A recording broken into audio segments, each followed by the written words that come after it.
The rumors were true. We do have plates at Charlotte and the All-Star format, so let's just get right into it. So first, let's start off with the All-Star format. It's actually really simple.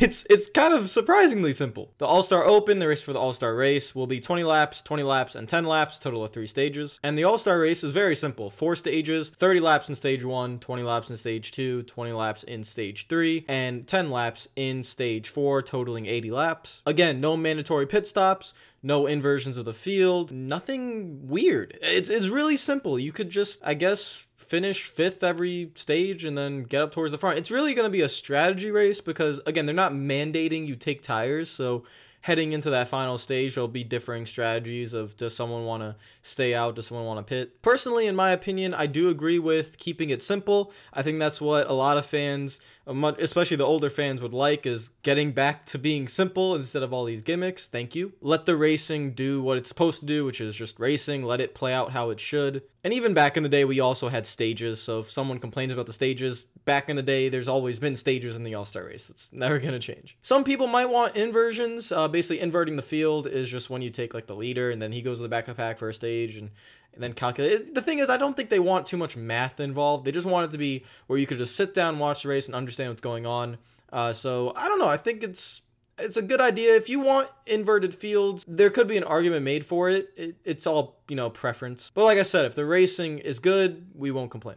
So my oh my, let's get to the big news. The new Aero package, the 2018 package for the All-Star race. This is basically the 2017 Xfinity package that they ran at Michigan and Indianapolis. So let's get into the car. Like I said, the rumors were true. We have a spoiler, 6-inch spoiler with 2 12-inch ears. So basically the ears of the spoiler are just going to be higher. Then we have something that actually I didn't think was going to be on this car, the Aero ducts. So we are putting the Aero ducts on there, which is really good news because the Aero ducts are actually what I prefer in the new Gen 7 car. I kind of hope that Aero ducts make a return in Gen 7 car whenever that does come. And the reason why Aero ducts are a good thing, it provides downforce and provides drag in an area where I think the cars really need it. The Aero ducts, the main reason they are there, they're going to be able to, basically the second place car is going to be able to get a pull on that first place car because the drag that the first place car is getting, that air that gets into the front of the car, is going to slow that first car down. The less air that enters that Aero duct for the second place car that's right behind that first place car,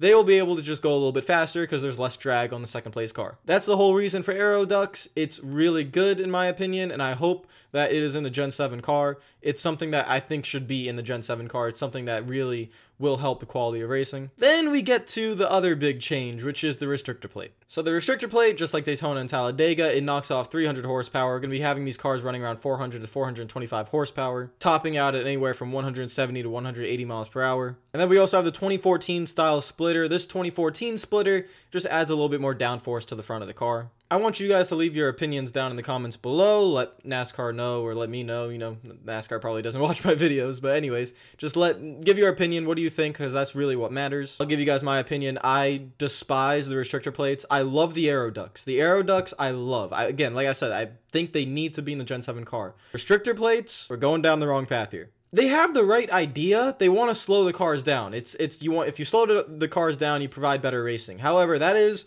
a very simple statement that is not true. We want to slow down the mid-corner speed. You care about the top speed in an instance where you don't want cars going like 225 miles per hour down a front straightaway, right?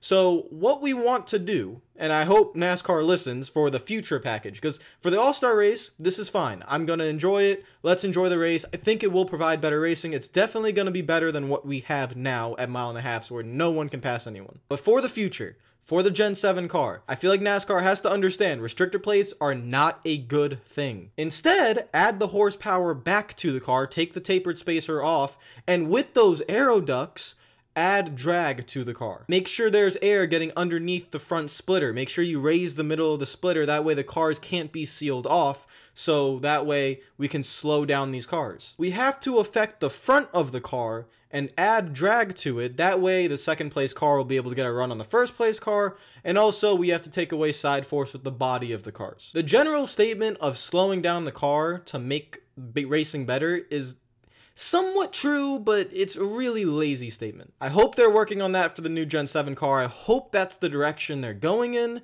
I don't know, unfortunately. They haven't been saying anything about it, but apparently they like this package. They like the plate package at these 1.5 to 2 mile tracks. I just really hope it doesn't become a normal thing, because I do not think this is the answer.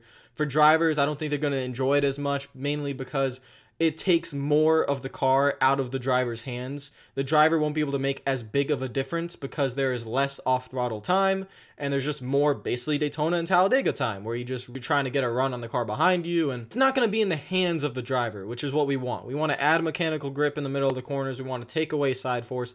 This package it doesn't do anything to side force. This will not affect side force.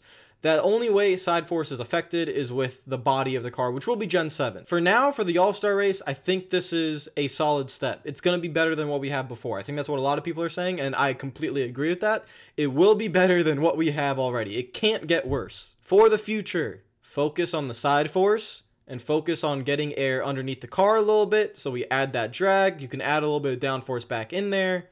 That way we keep the speed up, so add the horsepower back. Don't take away horsepower, add the horsepower back, and make sure we slow these cars down in the middle of the corner. Slowing the top speed doesn't really mean much. So that's just my opinion. I want you guys to calm down with your opinion. And yeah, that's the All-Star Race package. Like I said, I hope maybe we're on the right path, but we're not gonna be able to really see anything until the Gen 7. If you guys like the video, make sure to like button. If you're new to the channel, make sure you subscribe. All-Star Race, I actually don't even know the exact date of the All-Star Race, but it is coming soon. So I'll see you guys later. I hope you're having a fantastic day, and peace out.